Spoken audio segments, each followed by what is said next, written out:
What's going on, everybody? We got podcast Elrond, episode 1 of Solo Sessions. Thanks for joining in today. What do you think of this groovy intro music? Got me dancing around, having a good time. Welcome to episode 1 of Solo Sessions, a stem off of the main podcast Elrond that I've been producing with my buddy Alec. Shout out to Alec. He and I will be shooting episode 5 of podcast Elrond this coming Friday. So we'll try to have that out by the end of the weekend. So what is Solo Sessions? So as with most YouTube channels, it's going to be a learn as we go type of thing. So I really want to hear from you all what you want to get out of this YouTube channel from Solo Sessions. Also, hopefully Alec will post some Solo Sessions as well. Let me know in the comments from here on out if you're interested in looking at charts. We could talk about charts all day long. But very soon I'll be starting to pump out some tutorials on how to buy Elrond, how to get involved with the decks, what sort of resources are available online. There's just so much to go through. So for this episode, I just want to keep it kind of simple and just start with the foundation of what Solo Sessions is and what you can expect moving forward.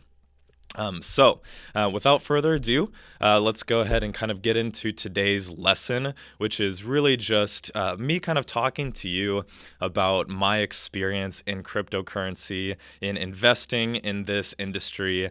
I've gone through now really, 2 or 3 serious bear markets, depending on what you want to consider. I got my start, just a quick reminder that I first bought Bitcoin in 2017, thanks to my buddy Alec. So shout out to Mr. Alec there. Much love, my bro. But yeah, so ever since 2017, I kind of picked up and ran with the whole cryptocurrency decentralization bit, and I loved it. And it was something that nobody was talking about. And in fact, a lot of people gave me a hard time for being pro Bitcoin, pro decentralization. At the time, I was going to school in Kansas, and I ended up getting my degree in financial planning.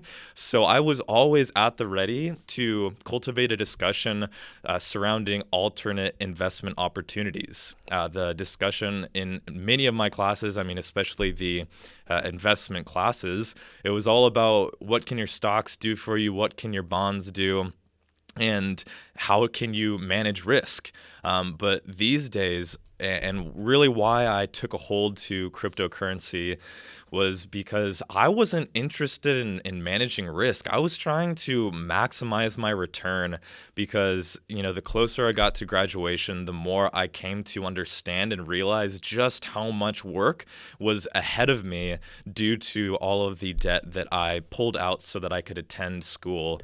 So thankfully I had family and friends to support me, but fact remains is that for the time that I was in school, I was working my butt off, taking on part-time jobs, taking on my own different kind of entrepreneurial ideas. I started my own coffee shop. I shot photography on the side. I shot video bits for people. So really, once I discovered cryptocurrency, I really just started to crank up the earning and crank down the spending. Really, the majority of what I've spent my money on really has been cryptocurrency. But that's enough chatter out of me because something to address here, which is relevant to really what I was just saying, is that part of kind of the dilemma of being somebody on the internet. So I have several followers now. Quite a few followers have decided to hit the follow button on Twitter. So thanks for that. And I just want to take this time to remind you that this advice is going to apply in a lot of different ways. So something you might see if you do follow along on Twitter. You might hear me say that I don't have a crystal ball to tell me the future. And I want to just say again that nobody has a crystal ball to tell you the future. So really, we're going to get into how to be how to be a good investor in any realm, but in cryptocurrency specifically. And really, you always need to battle for yourself. You need to fight for yourself. You need to stand up for what you believe in, and you need to always be cautious and protect what you own. Time is money, and money is therefore time. So if you decide to waste money, or if you lose money, what you've inherently done is you've wasted your own time.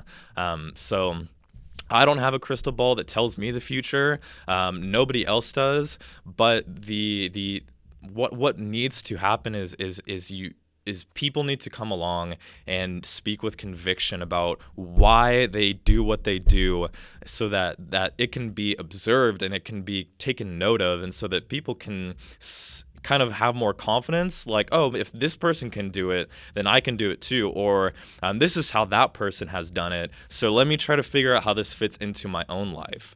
And that's what in my investment strategy has been too, is I've gathered a lot of bits and pieces from different investors, different areas of the world, and I've really kind of come to create a very intangible investment strategy that works for me. But yeah, it's up to you to figure out what works for you. It's up to you to figure out what your strategy is.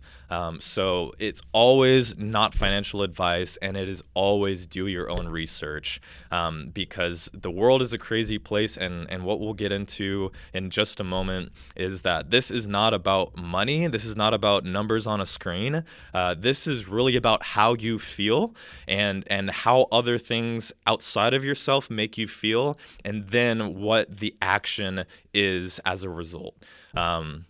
So from there, I just want to go ahead and just reveal to you my biases. So something that empowers me to give advice is, making those disclaimers. It's not financial advice. I don't have a crystal ball. I'm going to speak with confidence because I am confident, but it does not mean that I have any idea what the next minute will bring. These markets, if there's anything that I've learned from interacting with them, is that they really catch you by surprise. If there's one thing to stand behind, it's that the market is probably going to do what you least expect it to do, and by far, both bear markets that I witnessed, both after Bitcoin popped from $20,000 in 2017, that entire bear market, I didn't expect that. Every time Bitcoin kind of flipped around and started to push back up towards 20K, I was back on the bull train. I was back on, I'm going to retire like anytime now. I mean, maybe not towards the end, but definitely after the main top in December of 2017 and the market started to churn downward. Every time the market started to flip around, my thinking switched, and that's something that really doesn't go away. So that's really what laid my foundation in my investment strategy, was that I bought approaching the top in December 2017, and then once that bubble kind of popped, I spread my investment, my portfolio across all sorts of different cryptocurrencies. And from there, it just kind of turned into which one was going to be the main winner. So let me address this slide real quickly here. So some of my biases: I am bullish on Bitcoin. I am bullish on cryptocurrency. If in case this was not obvious, I'm really just bullish on decentralization. I think that there is great power with the individual. There's power with the people, and by electing to be a part of a decentralized cryptocurrency, you're really, it's also cool to see the NFT space grow into this same feeling of decentralization is a community of nobodies. All of us were somebody, of course, but we're not big banks, we're not big governments. We are only substantial because enough of us have kind of come around a collection of ideas, and we are here to stay. And really, that's kind of my overarching hope for podcast Elrond, for solo sessions, for really everything I post on Twitter is not so much focus on Elrond, focus on this currency, that one, this one. It's more so this. It's not a lifestyle, but it is a mentality. It is a bit of a religion in a way, and it really just stands up for the individual, and it stands up for what everything cryptocurrency has fixed from the money issue, and how the federal banks and all sorts of stuff have really come in to fill their pockets and take advantage of different individuals. So I'm bullish on Bitcoin. I'm bullish on crypto, and I believe that Bitcoin is going to maintain its number one spot for a long period of time. And until there is an event that a cryptocurrency comes along and surpasses the market cap of Bitcoin, that's sometimes called the flippening. So until that happens, Bitcoin is the top dog, and it is really kind of has the world's seal of approval on it, with companies investing in it, with countries making it their currency. Obviously, there have been cryptocurrencies that have come along and have improved upon the power consumption and kind of the ability to write smart contracts on top of the blockchain. So that's kind of what the focus is for a lot of people. Some people are Bitcoin maxis, and I think that that's cool, and it's also kind of crazy because I do think that Bitcoin already kind of had its time in the spotlight, and I do believe that it will continue to grow, but I think now is the time for different cryptocurrencies that have fixed problems that Bitcoin had and or Ethereum has or had, and it's time for the spotlight to come onto those projects, so that we can move towards a better direction, so that more people can be attracted, more people can be onboarded, and more people can build. And that, that's just something that's crazy about Elrond, is how many people are building.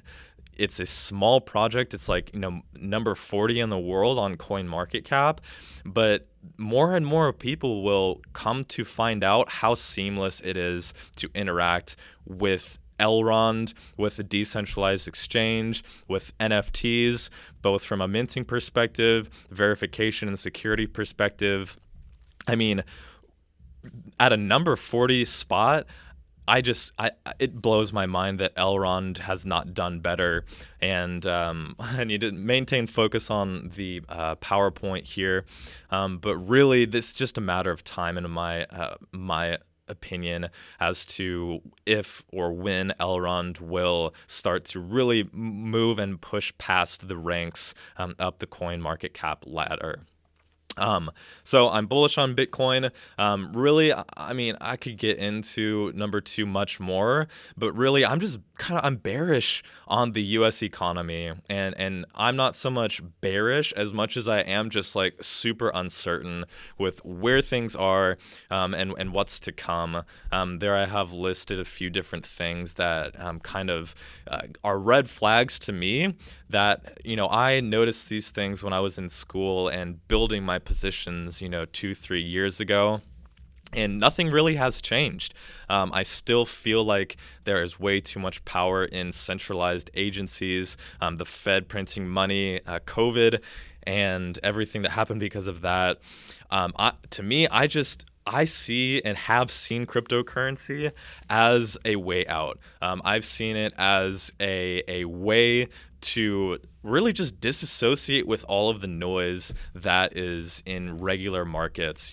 I was an intern with the Vanguard Group, and all they care about is ETFs, indexes, diversifying, protecting risk.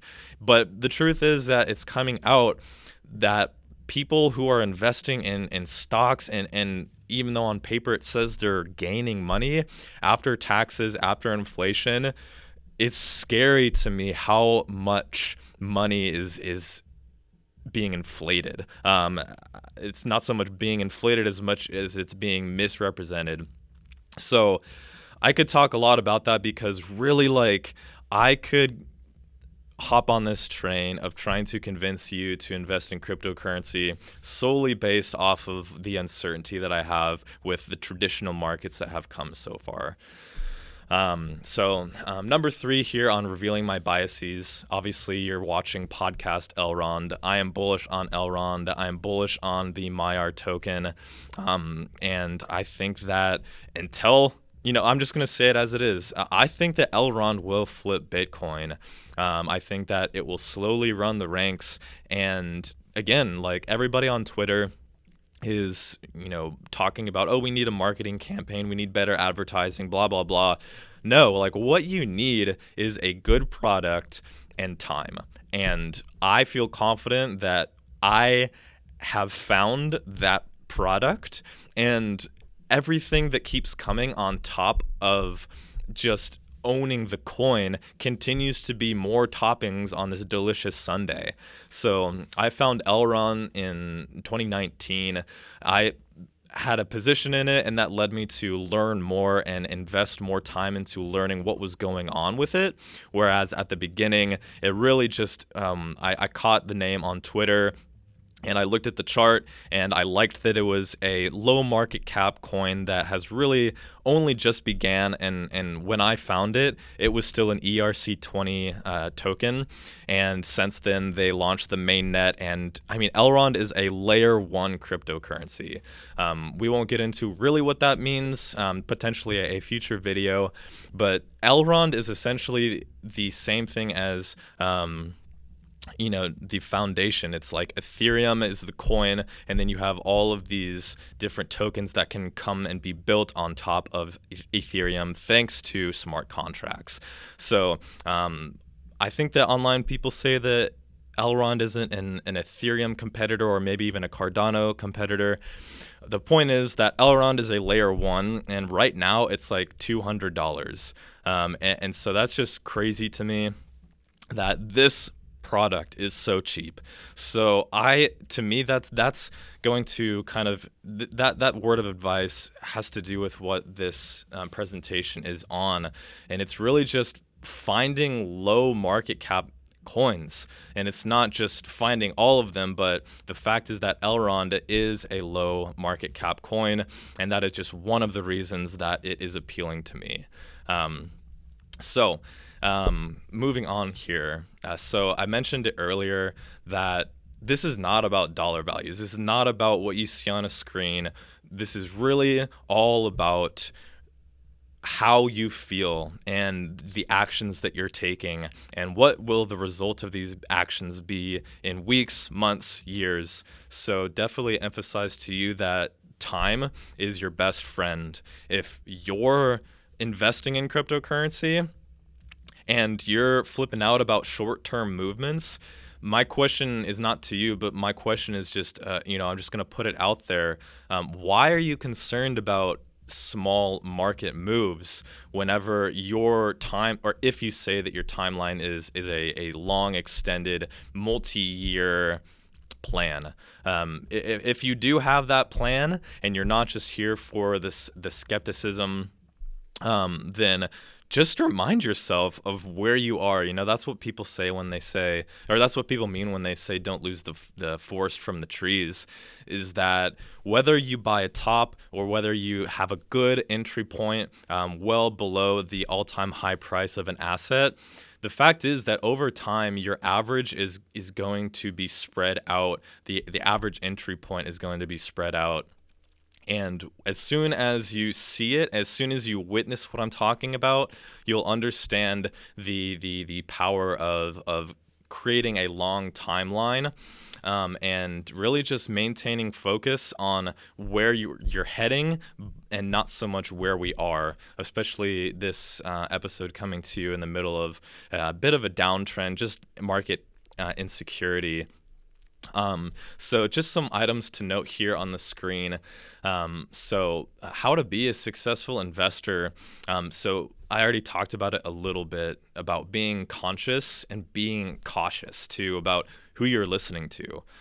So I recently, the other night, I rewatched The Social Dilemma on Netflix, and there's a lot of high level executives and different people talking about really things that apply to cryptocurrency as well.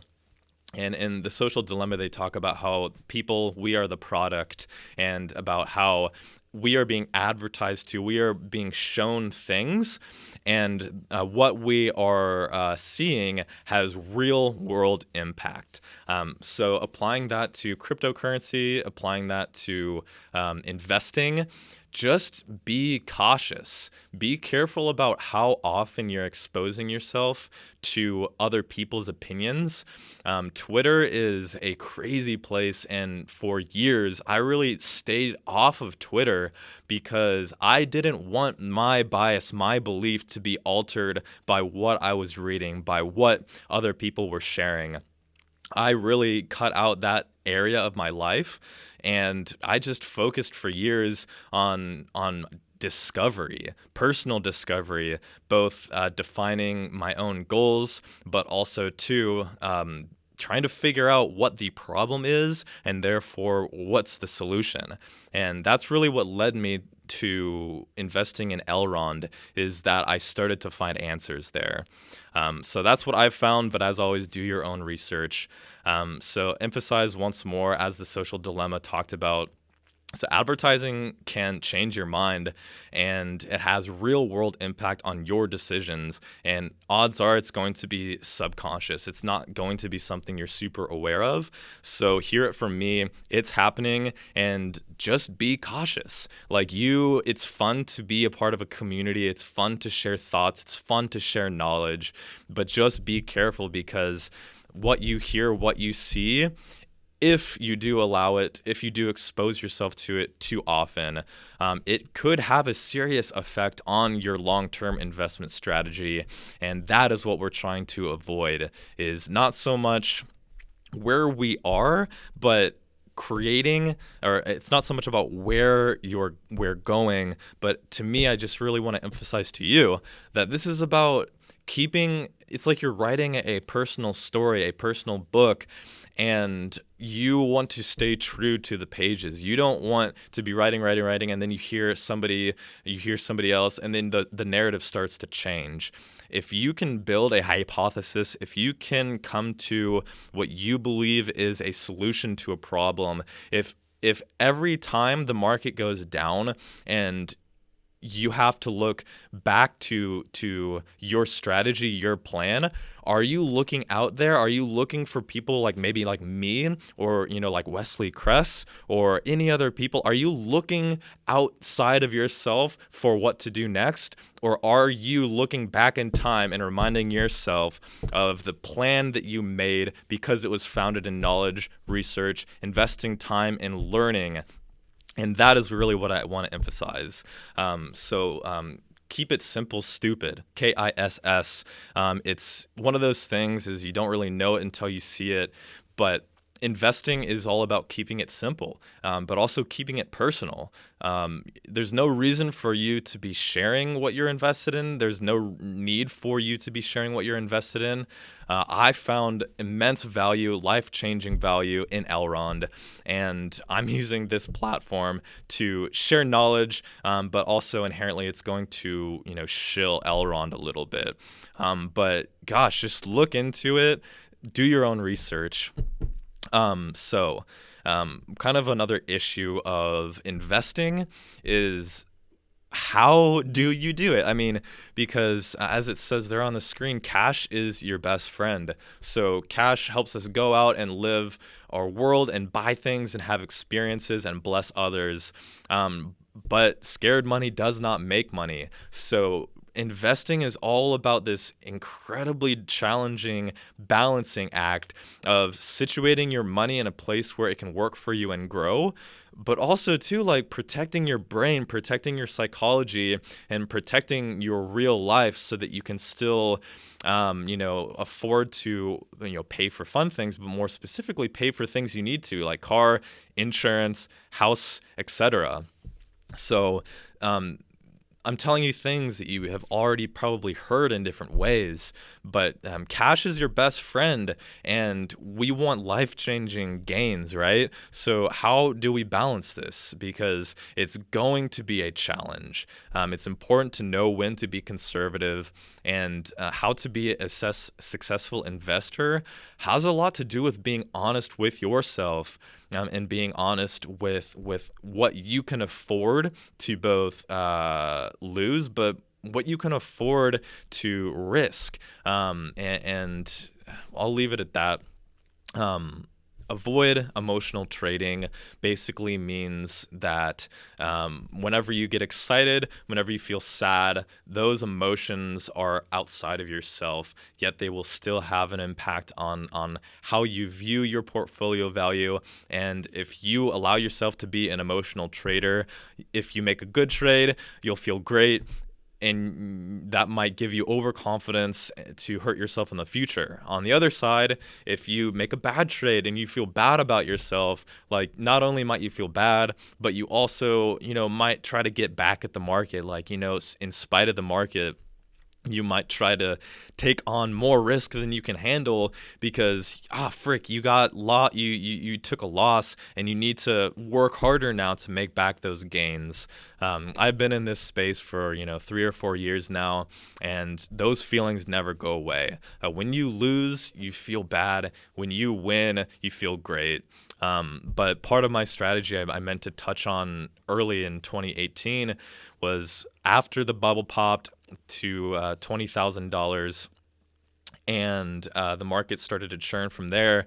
I did some day trading, I did some swing trading, but it came to a point where I was spending so much time looking at charts and not just looking at charts and observing them, but trading charts and needing to look at charts.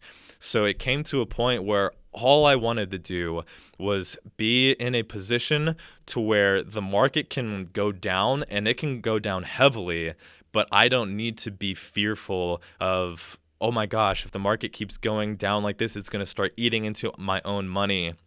It's going to start affecting my life. I wanted to create a position to where I built it, it started to grow, it corrected, grow, correct. After all of the washings of the market, I just wanted to be in a place where I was unconcerned and less concerned rather about where the market is going in a downward direction, because my entry points were so much lower. The average cost that I spent on certain investments was so low that it's not that fearful if the market starts to go down 10 or even 20% when your positions were half or beyond what the price is right now. So avoid emotional trading and learn to shrug off wins and losses equally, and always be ready to look for the next opportunity. So it's important for you, again, keeping the trading strategy personal. I'm not telling you to defend why you're here, but I'm telling you that you should be able to defend and define what you're doing with investing. Why are you investing your money, and why are you investing in cryptocurrency? What are you trying to get out of it? So goals and timeline are something that it's going to be in the back of your mind, kind of a subconscious metric per se, but it's really important to ask yourself that if you haven't.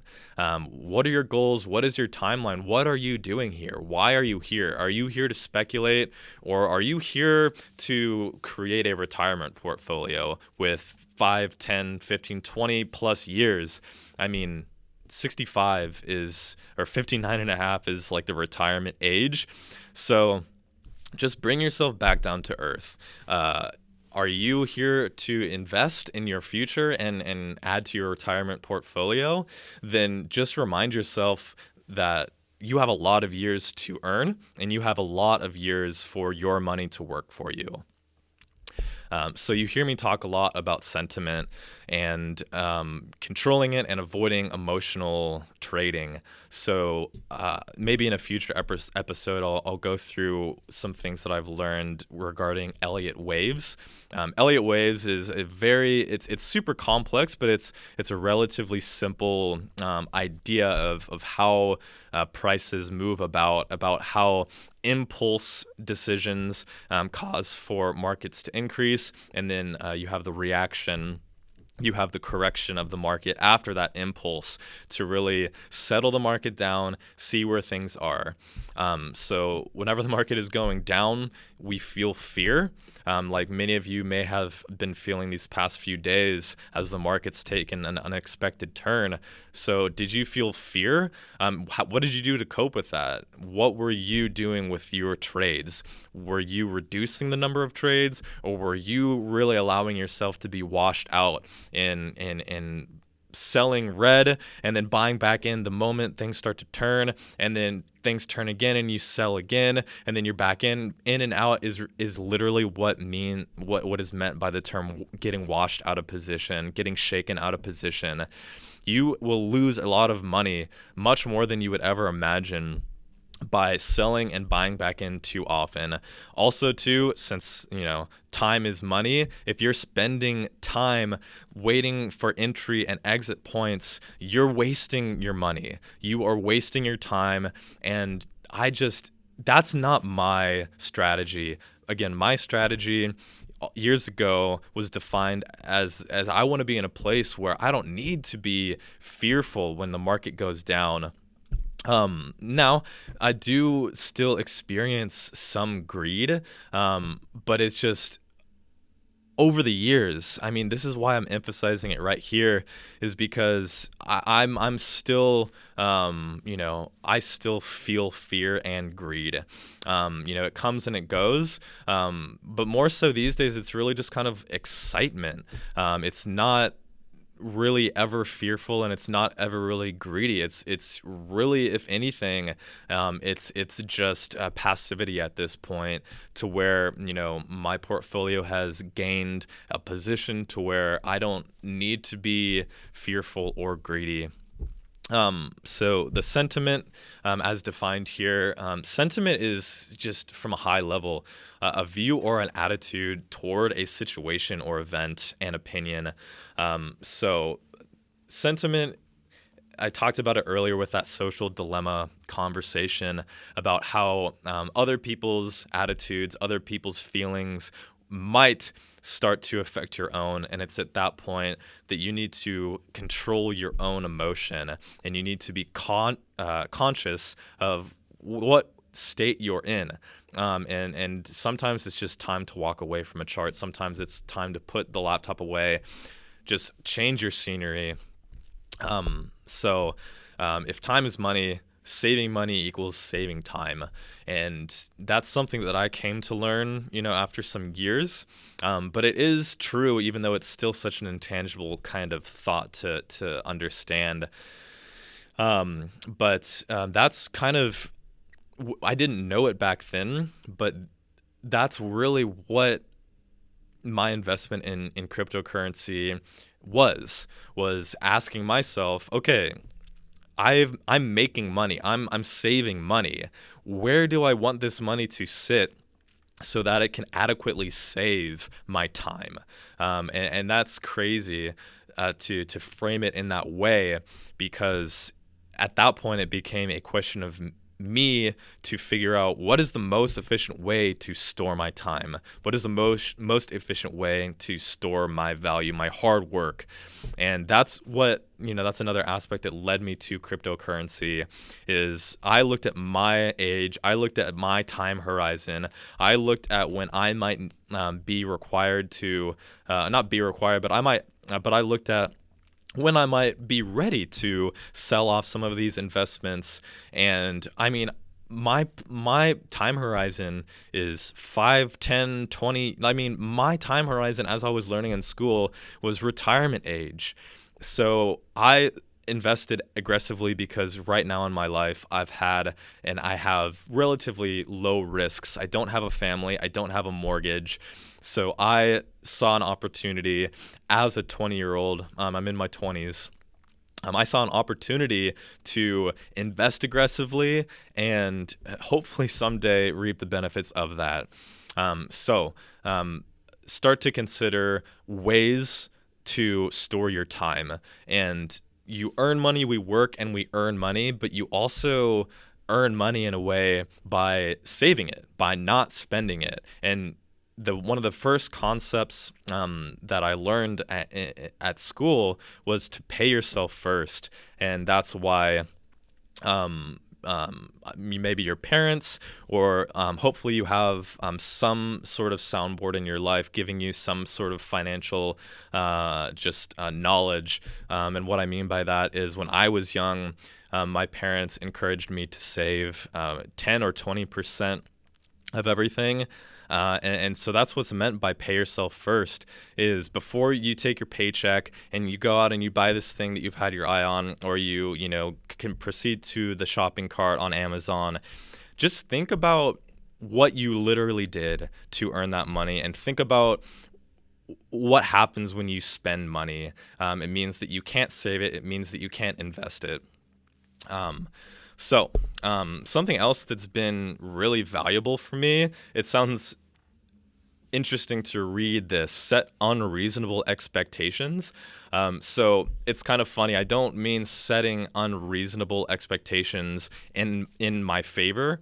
It's actually the exact opposite, to where really from the start, I mean, not from the start, because at the start, after, in the midst of Bitcoin going crazy in December 2017, I was creating Excel documents mapping out my retirement that was, projected for, next month. So I needed to have my brain's, thought processes corrected. But nowadays, and after I kind of had that mentality switch of, okay, this is a longer term thing, this isn't happening overnight, I really just started to put my money into cryptocurrency, and I had really low expectations for gain, and I had really high expectations for how much money I might lose. I've been talking about it a little bit here about how investing isn't about dollars on a screen. It isn't about money. It's about how you feel and how to be a good investor, whether it's cryptocurrency or any other way to invest your money. I think that aside from investing in valuable assets, it's all in your head. You need to unattach from your portfolio's value. You need to somehow unattach from the dollars that you own, because whenever you do invest your money, you're really, you're taking a risk and you're hoping that it works in your favor, but set your expectations low for how much a particular asset might grow, and raise your expectations for how much money you might lose, and especially to raise your expectations for how long you need to wait to see some of your investments mature. So you have to earn money, you have to put it in the right spot, and it needs time to grow. So that fourth bullet point here is a really key point. It says, be honest about where in the market cycle you entered. So that's something else that empowered me over the past 3 to 4 years of investing, was I kind of acknowledged that I was in a wave of hype and speculation when I first bought Bitcoin and other cryptocurrencies into 2018, just after the bubble popped. It took me a while. It took the market to spank me over and over again and continue to go down and down and down. Bear markets corrected my brain to remind myself that this is a long-term strategy, and it also, revealed to me, all right, Steven, you kind of bought a top. You put your money in at a point that there was way too much hype, and the market really just needed to find its foundation. So that was a really sucky realization to have, because I had so much euphoria during that run up. And I just could not believe that at that point, I think I was either a freshman or sophomore or maybe even a junior in college. And I was just in no place where I was expecting to earn money in that way, and it just blew my mind. I mean, that's what blew my mind about cryptocurrency was what happened in 2017, and then what followed after that was just a long downward trudge of people who were just here for speculation. People who were here for the short term. They'll come and they'll leave, but over time, if you look at Bitcoin charts, you'll see the lows marked in particular spots, but don't view that as, oh, this is the bottom of the price, but more so view that as, all right, the people who had their money situated in this cryptocurrency at this time, the people who had their money there at that time, it says something about their mentality. It says something about what their expectations are. It says something about how long they've been in the space and how long they expect to be in the space.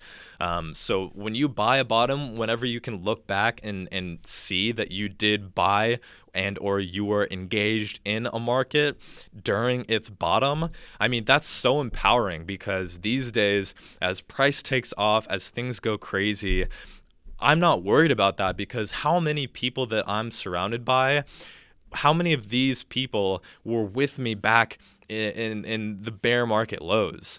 And there's something empowering about knowing that you are buying assets when nobody else wants to. And that applies to, 2, 3, 4-year time frames, but it also applies to shorter time frames too. Like over the past 2 to 3 months with Elrond, even when price has, went from accumulating before the Maya exchange to blasting the heck off, attracting all of this noise, all of this attention, all of these random people to come in and to abuse the decentralized exchange for short-term gain. And then they just dipped out. They peaced out, they left. Who knows where they are? It doesn't matter, because the market is in a continual cycle of bringing attention and then pushing out those that don't understand or really don't care for the value of what they own. So be honest about where in the market cycle you entered. And this kind of does play into Elliott Wave's theory, which again, I cannot get into right now. But buying low means that you bought whenever there were few people who wanted it. And as soon as this market starts to grow from there, more people come in. You really don't know how solid the foundations are as the market starts to rise. So if you look at the market, if you look at your buy points and you've bought in an uptrend, then just be honest about how stable and about how solid that price level might be. Because it'll set your expectations as to whether or not you should consider selling some if the market starts to turn. But it will also just allow you to make better buys, make better entry points into different assets. I don't like to use absolutes, but stop buying tops. It's so easy to FOMO in and to feel like you need to get in before it's too late. But I mean, by show of hands, obviously there's nobody here, but how many people bought the recent, either the top of Bitcoin, the top of any other asset, but since we're here on podcast Elrond, how many people bought the top of Elrond?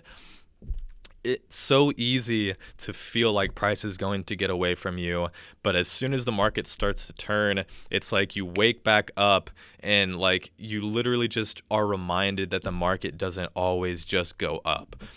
So be honest about where in the market cycle you entered, because where you enter, you're a part of a crowd. You're a part of different buyers and sellers, and the people who you enter the market with, those are the people that are going to be in the market from that point forward. And if you buy in a blow off top, a hype cycle type thing, then just acknowledge the fact that you may have bought along with other people that are going to dip out as soon as the market starts to turn. So scared money don't make money, yes, but at the same time, you got to be cautious about buying tops. You might buy some tops, but at that point, it becomes a necessity for you to then, build your position, start investing in the same asset, start buying up excess supply from people who are selling it, and start to, add to your position and start, collecting that pool higher and higher so that you're raising the underlying support. Because that's what buying and investing is all about, is really just finding a valuable asset and starting to put your money where your mouth is. Start to metaphorically water the plants and be patient with it. And if the conditions are not ideal for your portfolio to grow, it's just going to take some more diligence, and it's going to take some more time until those benefits are kind of reaped. So be patient. Set unreasonable, but also, set reasonable expectations for yourself. With the Meyer Exchange offering both liquidity and,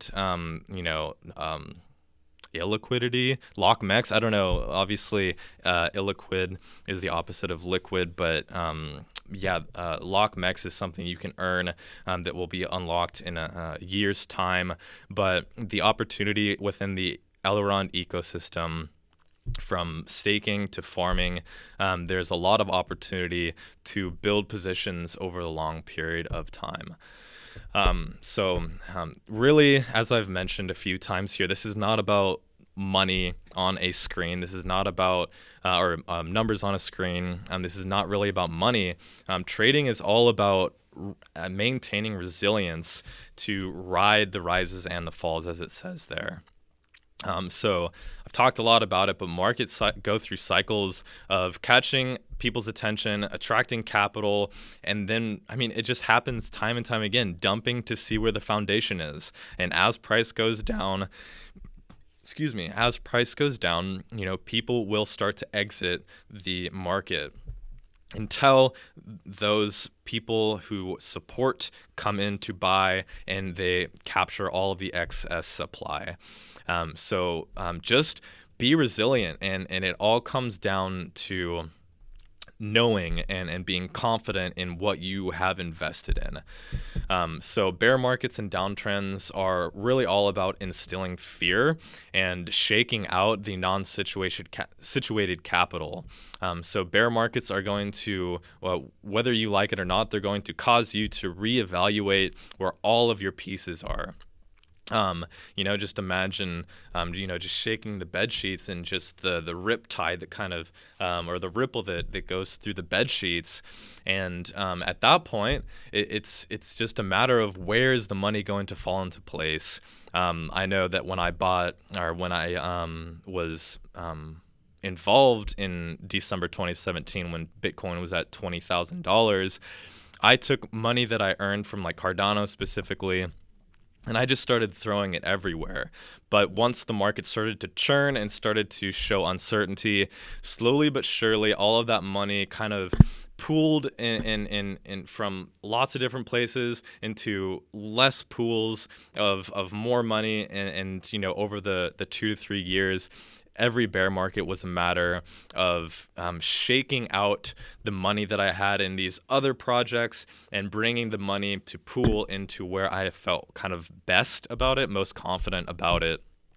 And that's kind of how I landed on Elrond. Was, as I already talked about, it answered some questions for me. It's providing solutions to problems, and it also has especially when I found it, had a really low market cap, and it still does. About $4 billion is the market cap right now. So the beast is kind of this really high level sentiment of the market. And the beast will always do its job, as you see that little emoji there. The money will fall into place naturally, whether that be back into your bank account because you put too much money in and you literally need to save money or else you won't be able to make your car payment or house payment. Once the market starts to go down, it's all about the market is really just asking, where is the foundation? and you will swap, you will trade different assets, different cryptocurrencies. But at the end of the day, the strong will survive, both for your individual portfolio, but also for the market altogether. So whenever the market starts to go down, that's when it's important for you to just keep to the plan. And as easy as it is to get fearful, it's on the buying side that it's important for you to start to protect yourself from the downside, acknowledging that there will be a downside and being prepared to or just setting yourself up for success whenever you're entering the market, really ideally so you don't have to ever exit the market. So again, riding markets, it's a tough game. Whenever the market's going down, take the time to, focus on what's important to you, and really take the time, whether the market is going up or going down, to, acknowledge your biases, but learn about what you own. If you're buying shit coins, then maybe it's time for you to take a step back and to just reevaluate the promise of those different projects, reevaluate why you bought them in the first place. Building that mental fortitude and disassociating yourself with any dollars on a screen is going to set you up for success. Long-term wealth is not built in the short term. So both learn more about what you own to confirm your biases and to gain confidence that you should not be selling, because that's, has empowered me a lot, both from a fundamental standpoint of understanding Bitcoin and decentralization and blockchain, but then also understanding Elrond and that ecosystem. Every time the market starts to go down, I've found myself looking at charts and really starting to play into the fear, and I start to sell out to fear, not literally, but I start to get worried about, oh my gosh, like, what if, playing the what if game. But gain confidence in where your money is. Learn about these assets, learn about what they're accomplishing, learn about the time and effort and diligence that is being invested into these from the developer side, but then also to just understand the foundation of how this was designed, what problems it was trying to solve, whether it's solving those problems, and then, challenge your bias too naturally by looking to see what else is out there on the market, because I'm bullish on Elrond, and obviously I'm going to talk about it, but maybe I missed something, maybe I'm missing something, and that's something that I acknowledge, and I'll continue to keep my eyes wide open and ears open to what's out there. But until I see things start to change my opinion, odds are I'm going to maintain to my strategy. Especially because we're in a downtrend, let's talk about it. Let's figure out the tangible things that we can do to help ourselves in a bear market, in a downtrend, whether it be a short-term downtrend, or, that's the thing about downtrends is, until the trend starts to change, until, there starts to be some progress in upward momentum, we don't know how far the market might go.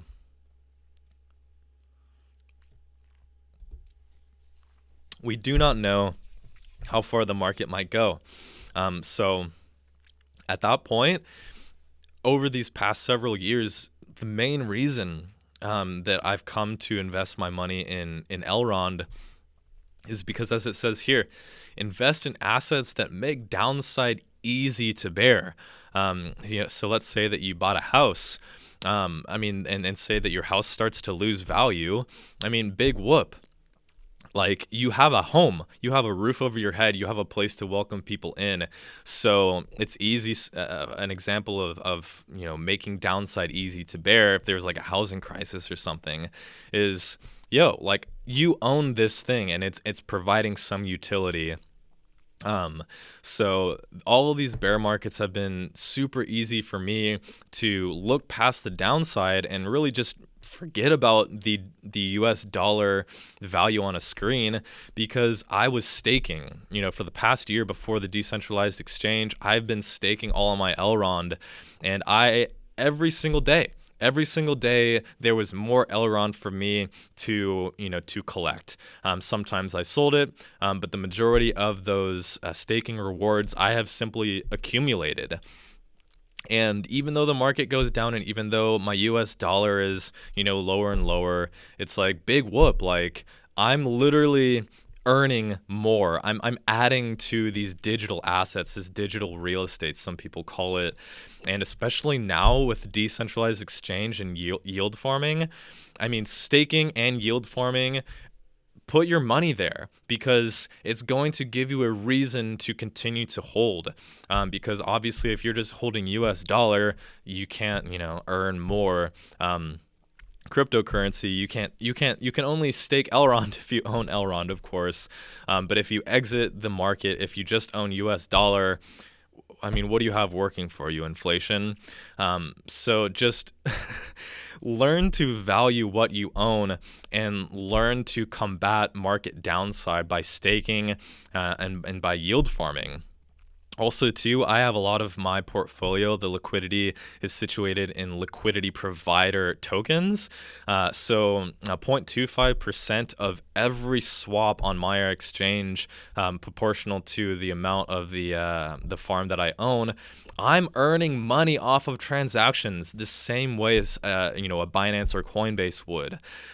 So staking, yield farming, earning these transaction rewards, like, to me, it's just a no-brainer. Like, there's no part of me that has any desire or care to sell my currency, my Elrond or Ride or Mex or whatever I own.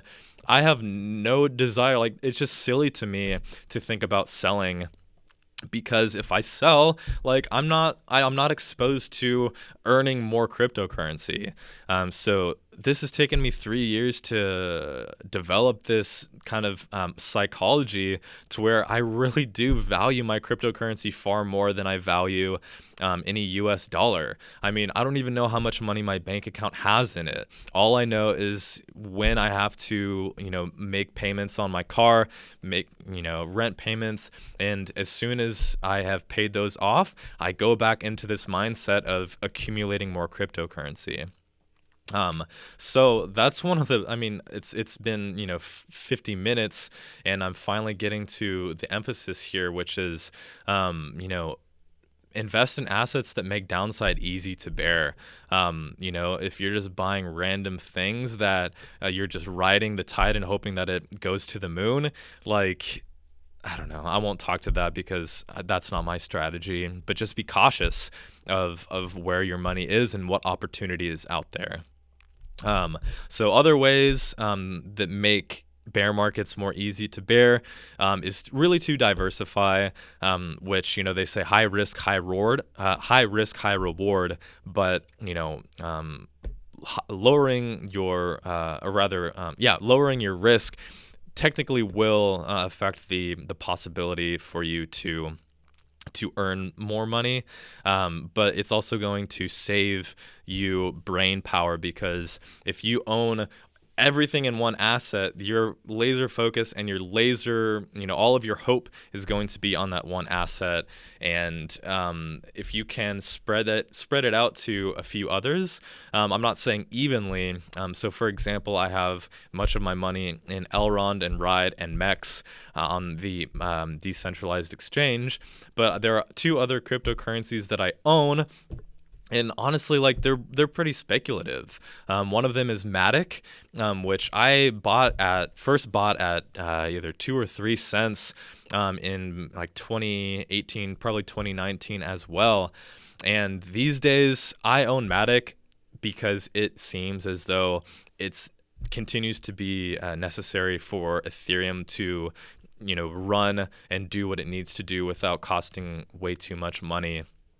So that's an example of how I've diversified my portfolio. 100% of my portfolio is not in one single asset. So that if, Elrond takes off or goes down, I'm not as concerned and as laser focused on it, because I know that, if worst comes to worst, like if Elrond just explodes and just disappears, yeah, that would suck really bad, but I still have stake in other areas, and that gives me security. That gives me, that keeps me from getting worried, and keeps me from reading too heavily into my brain becoming fearful whenever the market is going down. So diversifying might lower your potential gain, but it will help to fend off fear. So when do you sell? Can you sell? Should you sell? I am a long-term holder, and I am going to always encourage people to be long-term minded. So a reminder, where in the market did you enter is going to have an effect on the answer to some of these questions as to when you should sell. Obviously, the answer is yes, you can sell. But should you sell is kind of the big question that I want to try to encourage you that the answer is no. You shouldn't sell. Maintain as many entry points as possible, because even if you sell to buy back lower, you're getting washed out. You're likely. You're adding supply to the market, so you're adding negative effect to the market. But also too, by maintaining as many entry points as possible, you just start to forget about, what point you bought, and you just start to focus instead on the number that you have, instead of at what dollar value do I start losing money from this investment. So when do you sell? Ideally never, but obviously that's super unrealistic, because obviously we still have fiat currency and all of these central agencies that demand for us to have currency. So I think that when you should sell is when you've been honest with yourself, when you can acknowledge maybe you did buy a top, maybe you did buy along with a lot of hype. So you should be a little bit more, conservative with that money, because if you can honestly look at your entry points and tell yourself that you may have bought some tops, then maybe it's just a good idea to sell some so that you can manage the next, make it a bit of an emergency fund if you need to where you sell enough cash to cover your short-term expenses. And that's what's really worked for me. Is my cryptocurrency portfolio started as an emergency fund, and really I just started to build that emergency fund so that it grew and grew and grew till I don't need to worry about its value and market going down. I already talked about that. But yeah, so when do you sell? Can you sell? Should you sell? These are questions that you need to ask yourself. Scared money don't make money, but at the same time, you need to be conservative. You need to be modest. You need to be reasonable with regard to the expectations that you set for yourself. So, do you want to be glued to charts all day? Do you want to be tasked with picking bottoms and picking tops? And, it really just, these questions are for you to answer for yourself. I just want to draw attention to that last point, that the best performing wallets are those whose keys are lost. So obviously that's not always true, but in general, if you can buy and if you can hold and if you've managed your risk well enough to where you don't need to sell or be fearful of market downturns, then I really do believe that you're setting yourself up for a lot of success. So before I let you get going, thank you very much for watching. And remind you that the only thing we have is fear itself. So since fear is the only thing to be feared, what can we do is that we set ourselves up to avoid the feelings of fear. And that goes with, being sound in our entry points and being cautious about where we decide to expose our money to the market. So be cautious and remind yourself that this is a long-term game. If you're in this for the short term, then start to consider whether or not you want to continue to be here. And I will encourage you to start to set your eyes well off into the future, set your expectations low, and yeah, I'll leave it at that.